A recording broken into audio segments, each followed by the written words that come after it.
Hey, what's up? Battery died, but that's pretty much the good news because it gave me a chance to charge the battery and also get some sleep because I was very tired. Anyway, yeah, even though I've been mentioning nothing but negatives and cons of YouTube 2018, there were some pros out of the whole year, and unfortunately, it was backed up by a con immediately. Way to go. But anyway, well, the pros is the live streaming aspect. YouTube should have been already done this, you would think, but they now implemented a way where the content creator slash YouTuber can connect with their fans, their subscribers, or whatever, people want to call themselves by live streaming their videos where they can be more interactive and communicate either via the chat room, face to face live, or even reading the comment section, which is kind of cool. It makes people feel more, not just like, oh, you're a viewer and they're a creator. It makes it feel more like a hands-on, so to speak. Something that a lot of people would like to do, when they want to meet up their inspiration or people that pretty much, well, you get what I'm trying to say. Anyway, um, as I said, that's all thanks to Google because Google had acquired Twitch. Now, Twitch, I will do a video on, and hopefully it won't be as chaotic as this video series has been. And again, I apologize for that. But Twitch is definitely the future. That's all I'm going to say. I don't want to say too much, but yeah, that much. And in a way, like a little ninja, secretly, their YouTube competition. Major secret competition. Now, like I said, because Google acquired Twitch, that made YouTube get off their ass and actually be like, oh, okay, how about we start making people still pay more attention to us, how we're more interactive and everything else by doing this whole live streaming thing. Now, I did mention that it was followed up by a con, right? Well, LA Beast, he's a YouTuber. Really cool cat. I've been subscribed to him for a long time. He's one of the YouTube OGs. He's been through it all different transitions and phases of YouTube. LA Beast is one of the originators that still create content to this day and still it's very entertaining. He's a real cool, humble dude though. Outside the whole YouTube and in front of the camera, he's very cool. He's very humble. I definitely check him out if you don't, if you want to have the opportunity to, or if you find the time to. Anyway, he jumped on this whole YouTube live streaming thing because one thing about LA Beast is he is a gracious person. He loved meeting his subscribers. From what I understand, he's very appreciative. He never forgot where he came from, and he appreciated the people that helped get him there. So obviously a person like that will definitely jump on live streams where he can be able to talk or communicate, answer questions. He does a lot of Q&A. He does things where he'll be entertaining or where if people want to get to know who he is, he's right there willing to do it. He's really that cool. He'll take time out of his time, whether he's working out or even making a video. Boom, he's right there. But anyway, I'm going way too much. Anyway, one of his live stream, I don't remember what month it was, but it was definitely in year 2018, where he decided to eat insects live stream. Now, I don't remember if they were alive or dead, but he just consumed them. Now, here's the thing before I continue.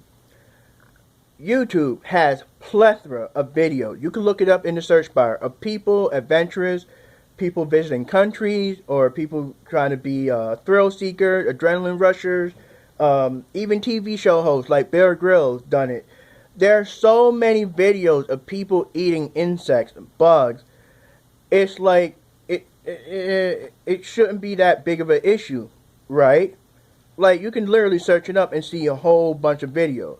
Well, you would think it's the same way because LAB decided to do it live stream. And what ended up happening was YouTube all of a sudden cut off his feed right there. They said, click. No, they punished him. they suspended his ability to live stream. Wow. I think they even took some of his revenue making from the live stream because they deem eating insects as a terrible thing. Even though they got all these videos right here, but they're against that.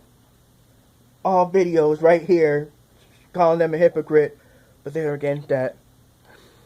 Let's think about the children. Oh, heal the world. No.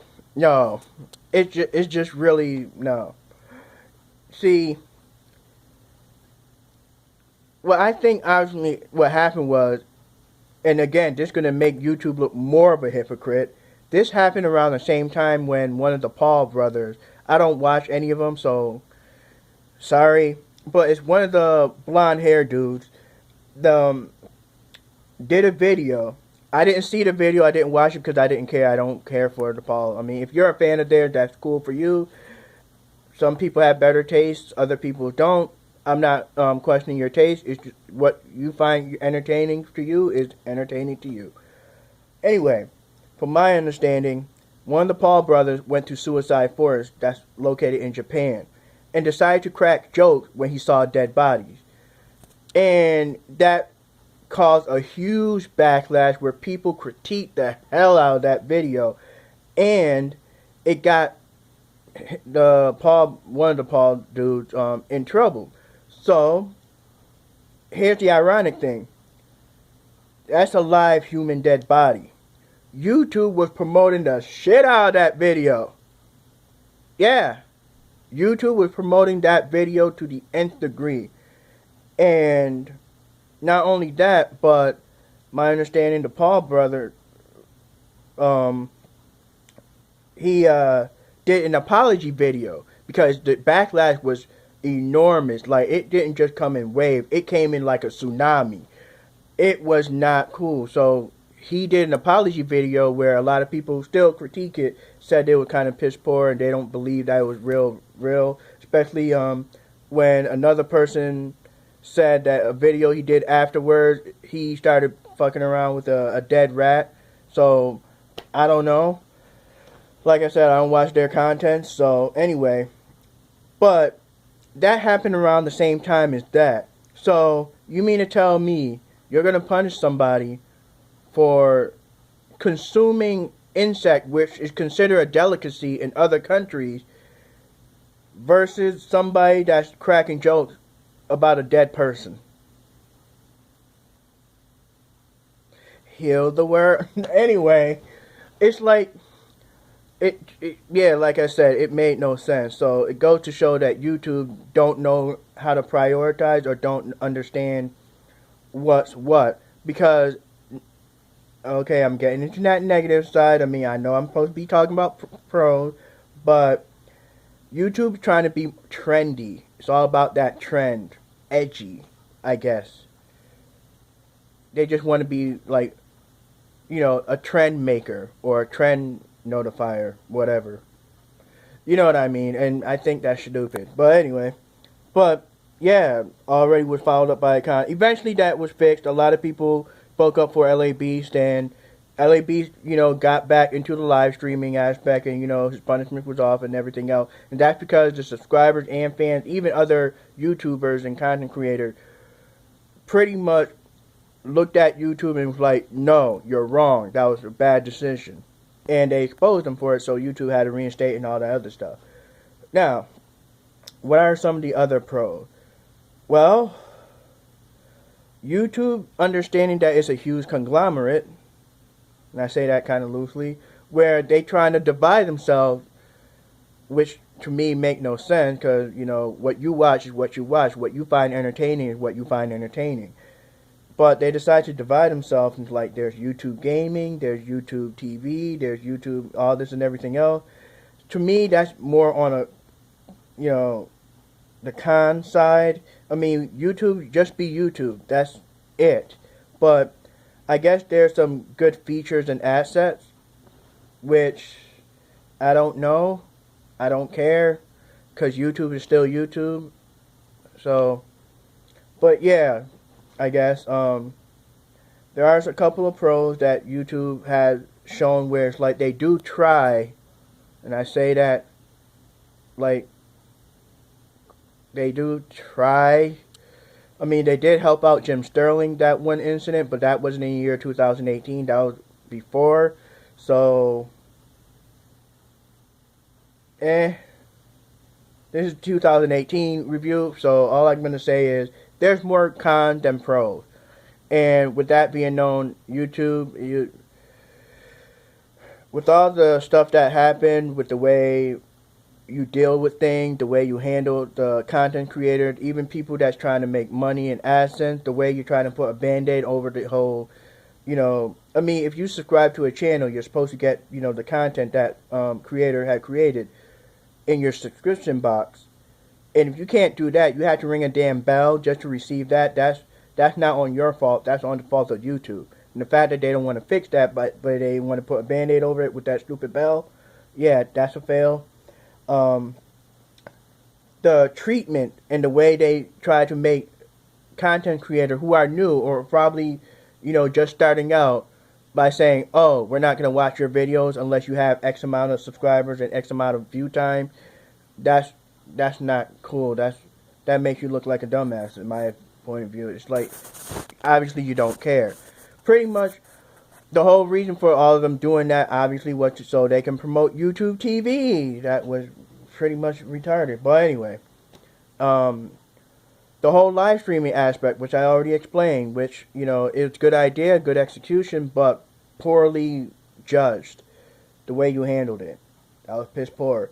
The way you feel you want to promote, you tell us the rules and policies of how the guidelines of how videos should be made and allowed on YouTube, but yet promote channels or content creators or artists, stars that does the complete opposite because it gives you a big name. That makes you look more hypocrite, than anything else. Like, like I said, hypocrite. So, yeah. Year 2018, I'm going to end it off by saying YouTube, in the year 2018, you were pretty much a pain in everybody's ass. You were a fart in the wind. That was not cool. Hopefully, in the year 2019, you can actually pick yourself up, get your head out your asses, and actually do something right. Now, in the business/company standpoint viewing of it, any publicity is good publicity. So, if you were to have any forms of funding into this company, would you get any profit back? The answer is no, you wouldn't. With all the policy that's been changing, the rules, and all these last minute stuff, you've literally been losing out money. I mean, even YouTube creators haven't gotten their full amount of money, especially the way YouTube do their pay strategy, which really, that was a bad idea. But again, you're not really getting any profit back. You're actually losing money, losing an investment. So yeah, the year 2018, YouTube was not a good company to invest in. They are a good company. Are they a good company to pretty much financially help? I'll leave it at meh, because the problem is who you got behind YouTube, who's actually, working on YouTube, like the president, the CEO, the people, the computer scientists, all those people that actually run YouTube. In my point of view, they are taking the ship and misguiding it to the out in the ocean.